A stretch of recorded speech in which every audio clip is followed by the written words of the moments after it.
নমস্কার, আপনাদের সবাইকে স্বাগত জানিয়ে আমরা শুরু করছি আজকের এখনকার অনুষ্ঠান অবশ্যই আজকাল পরশু। আর এই অনুষ্ঠান শনিবারের এই দুপুরবেলার অনুষ্ঠান মানেই সন্দীপ শাস্ত্রীর অনুষ্ঠান, সন্দীপের অনুষ্ঠান।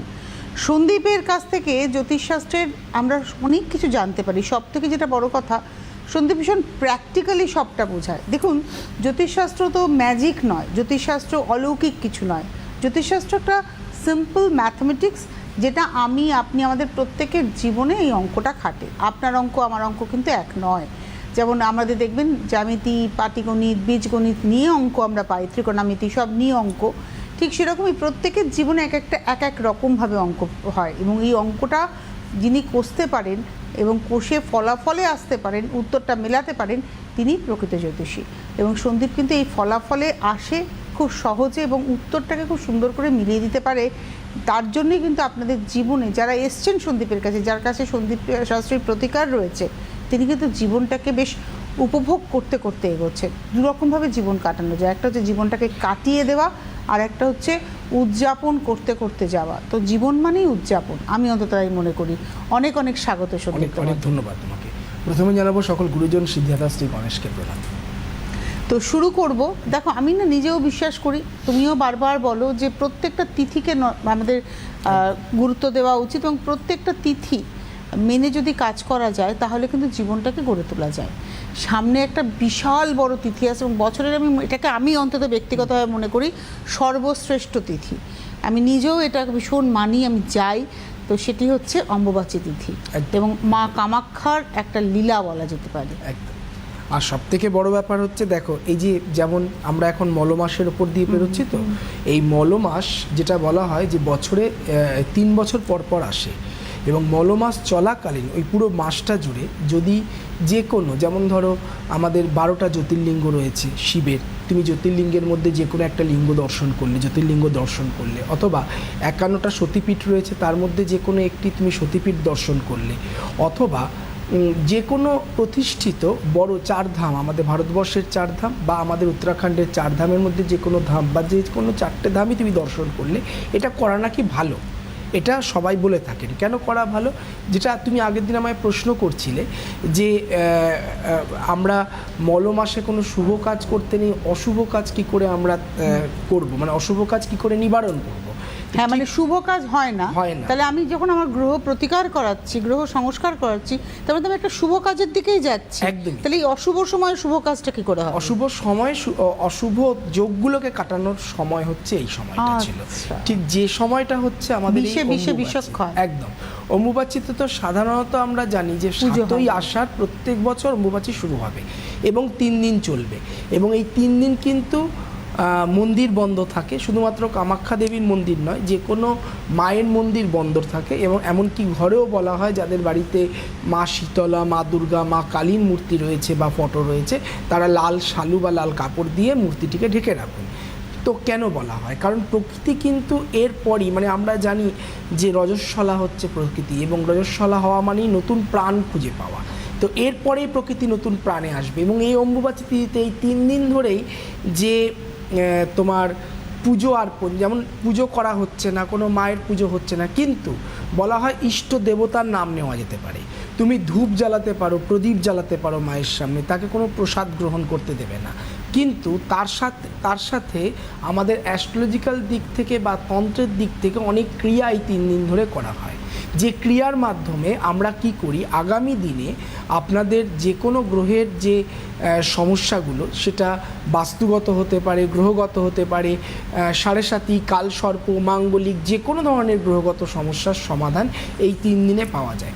আর অম্বুবাচী তিথিতে প্রতি বছরই আমি কাজ করি, এমনকি তুমি যেমন বললে আমি যাই মা কামাখ্যা মন্দিরে, সেরকম আমিও গিয়ে থাকি, প্রতি বছর যাই। আমরা ওখানে বসে পুজো করি, অনেক রকম সম্ভব হলে বলিদান করা হয়, সব কিছুই করা হয়, হোম হয় ওখানে, হোম হয়, একদম একদম। এবং সেটা দেখবার মতন, মানে যিনি দেখেছেন, যিনি গেছেন, যিনি উপলব্ধি করেছেন, তিনি আজকে রিলেট করতে পারবেন কথাগুলোর সাথে, না গেলে কিন্তু বোঝা যায় না। এবং অদ্ভুতভাবে ওখানে কিন্তু থাকার অসুবিধা হওয়ার কথা, সব কিছু এত ভিড় হয়ে যায় ওইটুকু ছোট্ট জায়গার মধ্যে, কিন্তু কোনো কষ্ট হয় না। এবং মায়ের মন্দিরে যারা পরিশ্রমটা হয়, এবং মায়ের মন্দিরে যারা লাইনে দাঁড়ান, আজকে বিকেল মানে 3টে থেকে দাঁড়িয়েছেন, কাল সকাল 10টায় গিয়ে পুজো দেবেন, কিন্তু তারা দাঁড়িয়ে আছে অসম্ভব, মানে এই ভক্তির কোনো বিকল্প এই সময়টা ভিআইপি বলে কিচ্ছু নেই, সবাই নর্মাল, এবং ভক্তির কোনো বিকল্প হয় না। এবং সত্যি কথা বলতে আমি নিজে যখন গেছি, আমি কঙ্গনা রানাওয়াতকে দেখেছি একদম আমাদের পাশ দিয়ে পুজো দিচ্ছেন, মানে এরকম বহু সেলিব্রিটি আছে এই সময়, অনেক সেলিব্রিটি, সবাই তখন নর্মাল হয়ে যায়। হ্যাঁ একদমই তাই। এবং আমার মনে হয় এই সময়টাকে সব রকম ভাবে কাজে লাগানো যায়। কোন কোন সমস্যা তুমি প্রাধান্য দাও এই সময়? বিশেষ করে এই সময় যেটা প্রাধান্য দেওয়া হয়, যেমন হচ্ছে ধরো এই যে এডুকেশন পার্টটা যদি আমরা দেখি, তো অনেক সন্তানের ক্ষেত্রে, ছেলে কিংবা মেয়ের ক্ষেত্রে শনি কেতুর সাথে যুক্ত বা শনি রাহুর সাথে যুক্ত যদি হয়, তাহলে বিশেষ করে ছেলেদের ক্ষেত্রে এবং এখনকার সময়ে মেয়েদের ক্ষেত্রেও আমরা দেখছি কিছু বদ সঙ্গ পাচ্ছে এবং তারা বিভিন্ন অ্যাডিকশানে জড়িয়ে পড়ছে, তারা একটু ইন্ট্রোভার্ট হয়ে যাচ্ছে কিংবা এতটাই এক্সট্রোভার্ট হয়ে যাচ্ছে কাউকে পরোয়াই করছে না।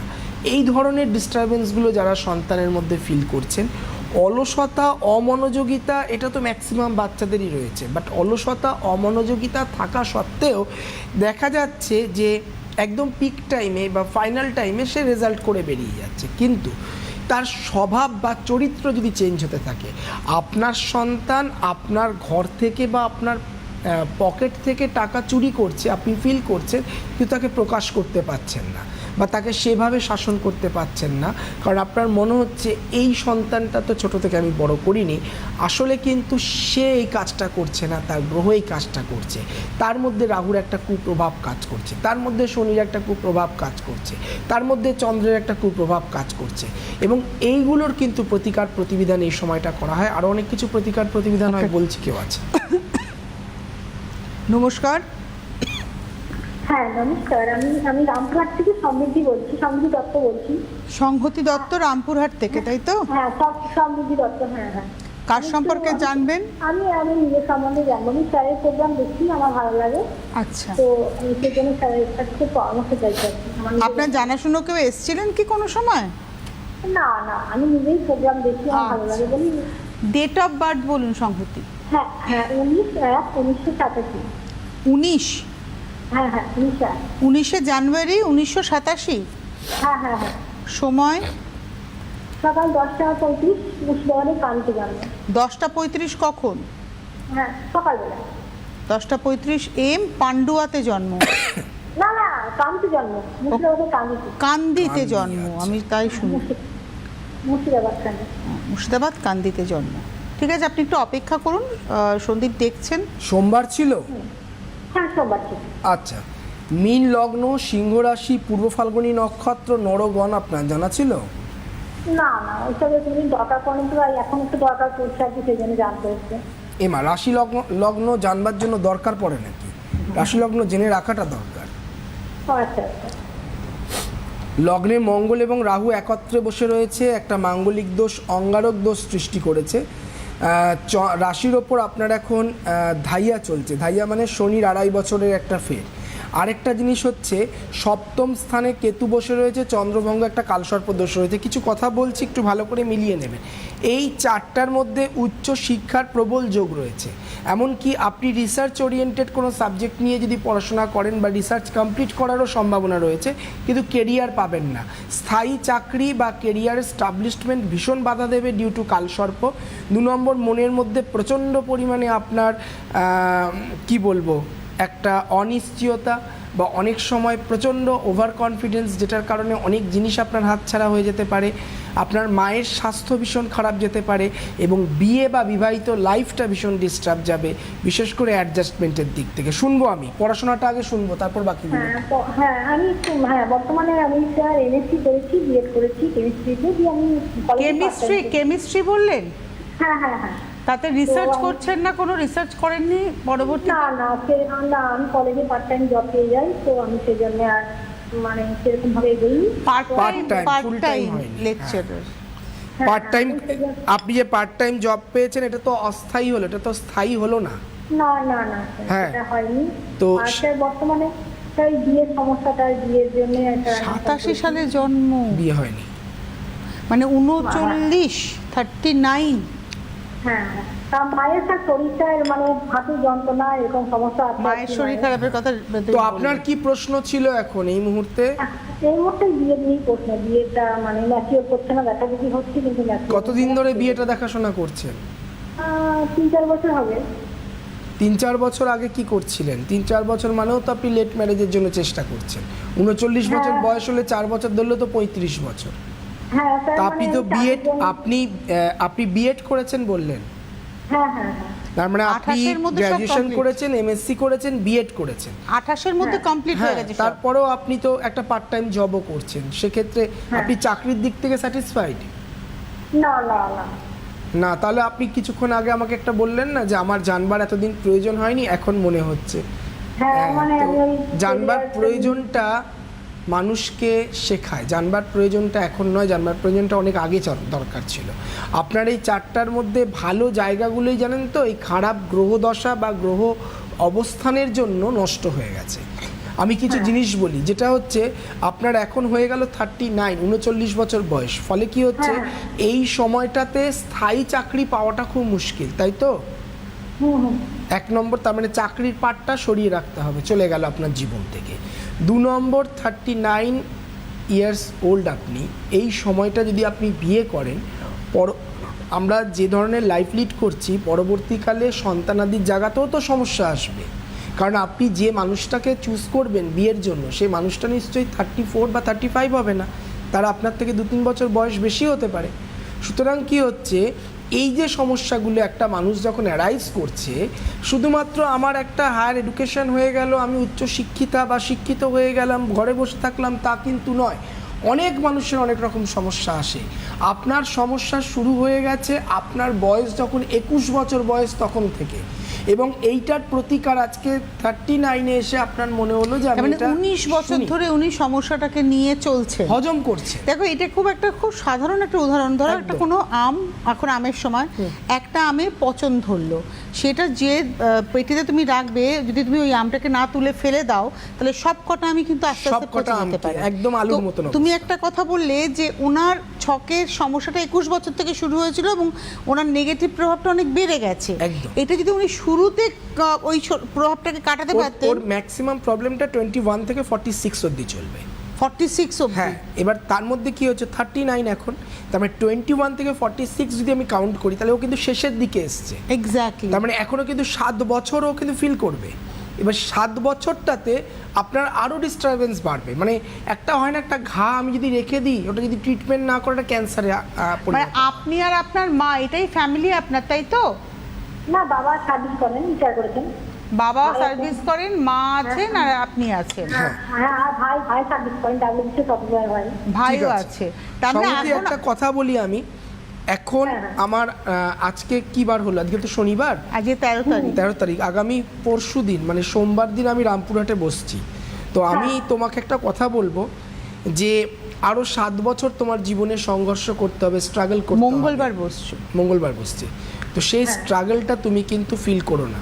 ইমিডিয়েটলি তুমি যদি মনে করছো এই জায়গাগুলোর প্রতিকার করাও, হ্যাঁ 16 তারিখে বসবো। আমি একটু বলে দিই, একদম বলে দাও, ডেটগুলো শুনে নাও। তোমার যদি মনে হয় তুমি এখনই এটার প্রতিকার করাও, তোমার হাতে সামনে অম্বুবাচী তিথিটা রয়েছে, যেটা তুমি কাজে লাগাতে পারবে। এক্স্যাক্টলি, এবং অম্বুবাচী তিথির আগে কিন্তু অনেকেই কাজে লাগাতে পারবেন। যেমন আগামীকাল 14 তারিখ বর্ধমানে চেম্বার রয়েছে, 15 তারিখ রয়েছে সোমবার দিন দুর্গাপুর, 16 তারিখ মঙ্গলবার রামপুরহাট, 17 তারিখ বুধবার বালুরঘাট, 18 তারিখ বৃহস্পতিবার আসানসোল, 19 তারিখ ব্যারাকপুরে চেম্বার রয়েছে, 20 তারিখ হাওড়াতে চেম্বার রয়েছে, 21 তারিখ সিউড়িতে চেম্বার রয়েছে, 22 তারিখ আলিপুরদুয়ার, 23 তারিখ কোচবিহার, 24 তারিখ শিলিগুড়ি, 26 তারিখ অন্ডাল, 27 তারিখ হাজরাতে চেম্বার রয়েছে, 29 তারিখ বাঁকুড়ায় চেম্বার রয়েছে, 20 জুলাই চেম্বার রয়েছে আগরতলা, আর 26শে অগস্ট চেম্বার রয়েছে গৌহাটিতে। আপনারা মাথায় রাখুন যে আপনারা অম্বুবাচীর আগে প্রায় আপনারা অম্বুবাচী শেষ হওয়ার পর অবধি, মানে অন্ডাল অবধি কিন্তু চেম্বার তারা পাচ্ছে। অম্বুবাচীর পর তো আমরা টানা 1 মাস ধরে কাজ করি। একদম অন্ডাল, হ্যাঁ 3 দিনের অম্বুবাচীটাকে ধরে নিয়েই আমরা 1 মাস ধরে কাজ করি। এই তিথিটা অনেকটাই ভালো তিথি, এবং আপ টু আমি বলবো আর ফোন নাম্বারগুলো একটু নোট আগরতলা, হ্যাঁ আপ টু আগরতলা পর্যন্ত আপনারা কাজ করতে পারবেন। অম্বুবাচী তিথিটাকে ধরতে পারে। মানে 20 জুন থেকে 20 জুলাই। 20 জুলাই মানে একদম তোমাকে যে কিন্তু গৌহাটির বন্ধুদের জন্য যারা অগাস্টে পাচ্ছেন তাদের জন্য, বন্ধুরা তো একদম কামাখ্যাতেই রয়েছে, তারা অনলাইনে যোগাযোগ করে এবং তাদের জন্য আরেকটা বড় তিথিও পরবর্তীতে আসছে। একদম, এর পরপর তো ভালো ভালো তিথি রয়েছে। আর সব থেকে বড় ব্যাপার হচ্ছে যেখানে আমি পৌঁছতে পারছি না, যেমন গুয়াহাটি আমি এখন যাচ্ছি না এই মুহূর্তে, ব্যাঙ্গালোরে বসছি না, দিল্লিতে বসছি না, মুম্বাইতে বসছি না, তারা কিন্তু অনলাইনের মাধ্যমে যোগাযোগ করতে পারেন। তার জন্য এই 4টে নাম্বার এবং 4টেই হোয়াটসঅ্যাপ নাম্বার রয়েছে। তাহলে এই অমাবস্যা তিথি কিন্তু খুব গুরুত্বপূর্ণ তিথি এবং এই তিথিকে আপনি কাজে লাগান। এবং আপনার এই যেমন সঙ্গতি, চাকরিটাও মানে কর্মক্ষেত্রটাও জটিলতায় পরিপূর্ণ, আবার বিবাহিত জীবন শুরু হলো না। কি করলে বলো, তোকে রিসার্চ করতে হতো, কারণ সাবজেক্টটাও খুব সুন্দর সাবজেক্ট। বললেন পার্ট টাইম জব পেয়ে গেছিলাম, মানে একটা সময় হয় না ডিসিশন ভীষণ ভুল ডিসিশনটা নিয়ে নিল। এবং এটাও তো গ্রহ করাচ্ছে, এটাও গ্রহ করাচ্ছে। তুমি যেটা বলছিলে যে ছেলে বা সন্তান বা কন্যা বা পুত্র যদি অবাধ্য হয়, মা বাবার কথা শুনছে না, টাকা পয়সা চুরি করছে, অনেক সময় বাবা মার গায়েও হাত তোলে অনেক সন্তান, এখনকার সময় তুলছে তো, একদম তুলছে তো, এগুলো তো আমরা দেখতে পাচ্ছি। এবং আমি তোমার একটা সময়, তুমি দিদি মনে আছে আমরা যখন অলমোস্ট ছোট, সেই সময়টাতে বাবারা বা মারা ভয় পেতে হচ্ছে ছেলেরা ক্লাস 12-এর পর তলিয়ে যাবে, কিন্তু এখন কিন্তু মেয়েরাও তলাচ্ছে সবাই বর্তমান সময়। ফলে কি হচ্ছে, এই যে অ্যাডিকশান, আমি বলছি অ্যাডিকশান মানে যে শুধু ড্রিঙ্ক করছে আপনার ছেলে, স্মোক করছে তা কিন্তু নয়। অ্যাডিকশান মানে মোবাইল অ্যাডিকশানটাও একটা ভয়। তারপরে এই যে অনলাইন গেমস এখন যেগুলো বেরিয়েছে, সেগুলোও কিন্তু একটা অ্যাডিকশান। বা আরেকটা অ্যাডিকশান যেটা ভীষণভাবে আসছে এখন, সেটা হচ্ছে যে বিভিন্ন জায়গাতে বিভিন্ন রকম প্রোডাক্টের ওপরে, প্রোডাক্ট মানে হচ্ছে মেটাল প্রোডাক্টের ওপরে অনেকে অনেক রকম পারচেসিং করছেন এবং সেল করছেন, যেটা একদম ইলিগাল। সেটাও কিন্তু এক ধরনের এডিকশান, যেটা আমি বাইরে গিয়ে অনেক সময় শুনতে পাচ্ছি, মানে আউট অফ স্টেট আমাদের এগুলো হচ্ছে। তো আমি সব কিছুর দিক থেকে বলবো, আপনি ঘরে বসে বুঝতে পারবেন না আপনি টাকা রোজগার করছেন এবং টাকা ব্যয় করছেন সন্তানের ওপরে। আপনি নিশ্চিন্ত যে আমি চেন্নাইয়ের একটি দামি কলেজে বা দামি ইউনিভার্সিটিতে ছেলেকে পড়াচ্ছি, যেখানে বছরে পুরো 4 বছর বা 5 বছরের কোর্সে আমাকে হয়তো 15 লাখ, 20 লাখ বা 50 লক্ষ টাকা আমাকে ব্যয় করতে হবে। আপনি নিশ্চিন্ত, ক্যাম্পাসিংটা খুব ভালো। আমার ছেলে যখন চাকরিটা পাবে বা মেয়ে যখন চাকরিটা পাবে, প্রথম চাকরিটাই প্রথম ভালো প্যাকেজ পাবে। কিন্তু এই 4 বছর বা এই 5 বছর আপনার সন্তান কি সিকিওর রয়েছে? এবং আপনার যদি মনে হয় আপনার সন্তানের ব্যবহারে, আপনার সন্তানের আভাব বা আপনার সন্তানের বিভিন্ন লাইফস্টাইল সবটাই আস্তে আস্তে পরিবর্তন হচ্ছে এবং সেখানে আপনি কিছু সন্দেহ, কিছু ফিল করতে পারছেন, ইমিডিয়েটলি তার সাথে কথা বলুন, ইমিডিয়েটলি কোনো জ্যোতিষ বন্ধুর সাথে কথা বলুন এবং তাকে প্রতিবিধান করান। কারণ এই সময়টা গ্রহগত দিক থেকে যদি কোনো নেগেটিভিটি থাকে, নেগেটিভ গ্রহ নেগেটিভ সময়ে বেশি প্রভাব দেবে। এবং এই জন্যই আমরা বলি নেগেটিভ সময় নেগেটিভ গ্রহের প্রতিকার করাটা দরকার। যেমন হচ্ছে এই মলমাস, তেমন হচ্ছে এই অমাবস্যা। একটা টেলিফোন নিয়ে নি। নমস্কার, কে রয়েছেন? হ্যালো, নমস্কার, আমি বালি হাওড়া থেকে। কি নাম? সহেলি সরকার। কার সম্পর্কে জানবেন? আমি আমার সম্পর্কেই জানবো। বালি হাওড়া থেকে শ্যামলী। সহেলি সরকার। সহেলি, হ্যাঁ। ডেট অফ বার্থ বলুন সহেলি। 7/12/1997। 7/12/1997। সময় হচ্ছে বিকেল 6:35। বিকেল 6:35। কোথায় জন্ম? বালিতে, বালি হাওড়া। রবিবার ছিল, তাই তো? হ্যাঁ, রবিবার ছিল। বেশ। মিথুন লগ্ন, কুম্ভ রাশি, পূর্ব ভাদ্রপদ নক্ষত্র, নরগণ তোমার জানা ছিল? হ্যাঁ, এগুলো জানা ছিল। শনি বক্রী অবস্থায় রয়েছে বর্তমান। রাশির ওপর কিন্তু শনির 7.5 একদম লাস্ট ফেজ চলছে, শেষ সময়। এছাড়া চন্দ্র কেতু যুক্ত হয়ে একটি গ্রহণদোষ সৃষ্টি করেছে নবম স্থানে। দশম স্থানে শনি, তোমার শনি হচ্ছে অষ্টমপতি নবমপতি, যে দশম স্থানে বসে রয়েছে। চাকরি পাবে, একটু দেরি করে চাকরি পাবে, কেরিয়ার স্টাবলিশমেন্ট হতে একটু সময় লাগবে। বিয়ের জায়গায় সপ্তম স্থানে বুধ মঙ্গল বসে থাকলে এটাকে আমরা বীজযোগ বা মাঙ্গলিক দোষ বলি, যেটাকে ইম্যাচিওর ম্যারেজ লাইফ বলা হয়। এই জায়গাটাতে বিয়ে করবার আগে অবশ্যই একটু ভেবেচিন্তে বিয়ে করতে হয়, জটক বিচারের মাধ্যমে বিয়ে করতে হয়, খোঁজ খবর নিয়ে বিয়ে করবে, মাথা ঠান্ডা রাখবে, মেজাজ ঠান্ডা রাখবে। আর সব থেকে বড় ব্যাপার, এই চারটার মধ্যে একটা উচ্চ শিক্ষার যোগ রয়েছে এবং এই চারটাও কিন্তু একটা রিসার্চ ওরিয়েন্টেড সাবজেক্টের ওপরেই, যদি তুমি কোনো সাবজেক্টে উচ্চশিক্ষা করো সেখান থেকে রিসার্চ করবার মতন একটা জায়গা রয়েছে। চন্দ্র কেতু এক জায়গায় থাকলে অনেক নেগেটিভিটি মনের মধ্যে আসে, জীবনের মধ্যে আসে, যেটা অনেক বাধার সম্মুখীন হতে হয়। শুনবো? হ্যাঁ, আমি এমএ দিয়ে কমপ্লিট করেছি। সাবজেক্ট কি ছিল? সাবজেক্ট আমার ফিলোসফি ছিল। বেশ। কিন্তু তারপর আপনি চাকরির চেষ্টা অনেকগুলোই করেছি, কিন্তু কোনোটাই আর ঠিক মতো পাইনি আমি। হ্যাঁ, যে জন্য এখন একদমই বসে। তুমি কি ধরনের চাকরির চেষ্টা করছো? আমি সরকারি চাকরির জন্য চেষ্টা করেছি, এসএসসিটা দিয়েছিলেন, তারপর সরকারি চাকরির জন্য চেষ্টা করেছি। আর প্রাইভেটের একটা স্থায়ী চাকরিটাই আমি চাই, মানে সেটা সরকারি হোক কি প্রাইভেট, একটা ভালো জায়গায় স্থায়ী চাকরিটাই আমি চাই। না, প্রাইভেট হলে কোনোটাই ওটা স্থায়ী হয় না। প্রাইভেট তো সেক্ষেত্রে তো তুমি জানোই যে আজকে আছি, আজকে ভালো না লাগলো অনেকগুলো এমপ্লয়, ভালো ভালো সংস্থা এমপ্লয়গুলোকে স্যাক করে দিচ্ছে। এই তো এই কদিন আগে 250 জন ভারতীয়কে আমেরিকান একটি জায়গা থেকে ছাঁটাই করা হয়েছে ডিউ টু এআই। তাহলে তো সেক্ষেত্রে এই প্রাইভেট সংস্থা কখনোই স্থায়ী হয় না। আমি তোমাকে একটা জিনিস বলি, সেটা হচ্ছে তুমি বললে যে প্রাইভেট সংস্থায় তুমি চেষ্টা করছো, তুমি প্রাইভেট কোন সংস্থায় চেষ্টা করছো এটা একটু আমাকে বলো। আমি ইন্স্যুরেন্স সেক্টরে ইন্টারভিউ দিতে গেছি। হ্যাঁ, শুনতে পেলাম না। ইন্স্যুরেন্স সেক্টরে। কোন সেক্টর? আমি মেইনলি মানে টিচারের জন্য ইন্স্যুরেন্স বললেন, ইন্স্যুরেন্স বললেন? হ্যাঁ হ্যাঁ, ইন্স্যুরেন্সের জন্য আমি প্রাইভেট কোম্পানিগুলোতে ইন্টারভিউ দিয়েছি, কিন্তু আমি মেইনলি চাইছি যে একটা টিচারের জন্য। হ্যাঁ, কারণ তোমার এডুকেশনে তো ইন্স্যুরেন্সের জায়গাটা নেই।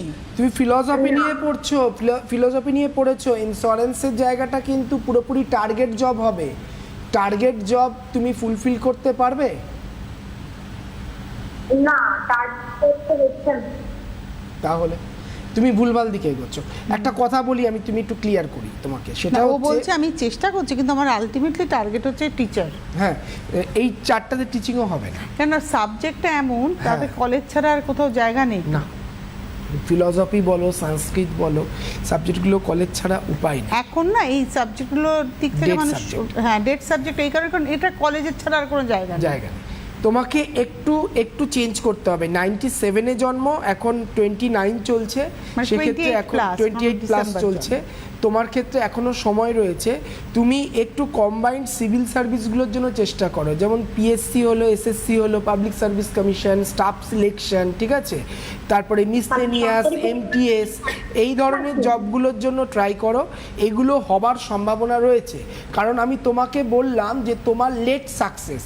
এবছর 18ই জুনের পর থেকে কর্মযোগ চালু হবে, যেটা তোমার বয়সের 33 বছর বয়স পর্যন্ত সম্ভাবনা রয়েছে, এবং এখানে স্থায়ী চাকরি দেবে বা সরকারি চাকরি দিতে পারে, কিন্তু সেটা কিন্তু টিচিং ওরিয়েন্টেড লাইনে নয়, টিচিং ছাড়া, নন টিচিং দিক থেকে। ধন্যবাদ, সঙ্গে থাকো। আর একটা জিনিস যেটা যেতে যেতে বলবো, সেটা হচ্ছে তোমাকে প্রতিকার করতে হবে 7.5 এবং আংশিক কালসর্পদোষ, গ্রহণ দোষ। এটা ইমিডিয়েট প্রতিকার করো, মাঙ্গলিক দোষের প্রতিকার করবে। আমরা ভাবি কি জ্যোতিষীর কাছে ফোন করব, জ্যোতিষী আলোচনা করবেন, আমি ওখান থেকে বেরিয়ে আসব। আসল কথা ওষুধটা খেতে হবে। একদম।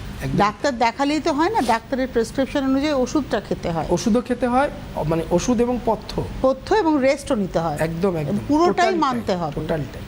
তবেই জীবনটাকে তৈরি করা যাবে। আগামীকাল 14 তারিখ বর্ধমান, 15 তারিখ দুর্গাপুর, 16 তারিখ রামপুরহাট, 17 তারিখ বালুরঘাট, 18 তারিখ আসানসোল, 19 তারিখ ব্যারাকপুর, 20 তারিখ হাওড়া, 21 তারিখ সিউড়ি, 22 তারিখ আলিপুরদুয়ার, 23 তারিখ কোচবিহার, 24 তারিখ শিলিগুড়ি, 26 তারিখ অন্ডাল, 27 তারিখ হাজরা এবং 29 তারিখ বাঁকুড়া, 20 তারিখ আগরতলা, 20 জুলাই আগরতলা এবং 26শে অগস্ট গৌহাটি। এই 20 জুলাই পর্যন্ত কিন্তু আপনারা অম্বুবাচীর জন্য যোগাযোগ করবেন। অম্বুবাচীকে কাজে সম্পূর্ণভাবে লাগানো যাবে, কারণ 20 থেকে 20 এবং এইভাবেই কিন্তু ভাবনা চিন্তা করা হয়েছে। আজকে হাতে সময় নেই ধন্যবাদ জানানোর পালা, কিন্তু আমি আশা রাখবো আগামী দিনে তুমি আমাদের জানাবে অম্বুবাচী চলাকালীন একজন মানুষের, মানে সাধারণ মানুষ কি কি করবেন, কি কি করবেন না। এটাও খুব ইম্পর্টেন্ট। কিন্তু মানে ধরো প্রতিকার তো করছেন, কিন্তু তারপরে বাড়িতে বসেও কিছু না কিছু এই সময় খুব গুরুত্বপূর্ণ সাধারণ গৃহীদের জন্য। একদম। কারণ এই সময়টাতে শুধু মানে সাধক নয়, সাধক গৃহী সবাই নিজেকে একটা মানে কি বলবো রিচার্জ করা, জীবনটাকে আফলিপমেন্টের দিকে নিয়ে একদম, যাওয়া, একদম। এটা ভীষণ এবং ইম্পর্টেন্ট। এটাও দরকার, এবং বাড়িতে বসেও আপনারা অনেকগুলো ক্রিয়া করতে পারেন। আগামী দিনে অবশ্যই বলবো, সময় নেই আজকে। আর একটা জিনিস হচ্ছে যে কিছু রেস্ট্রিকশনও মেনটেন করতে হয়, সেটাও জানাবেন আমাদের। অনেক ধন্যবাদ জানাবো সন্দীপকে, ধন্যবাদ আপনাদের, নমস্কার। নমস্কার।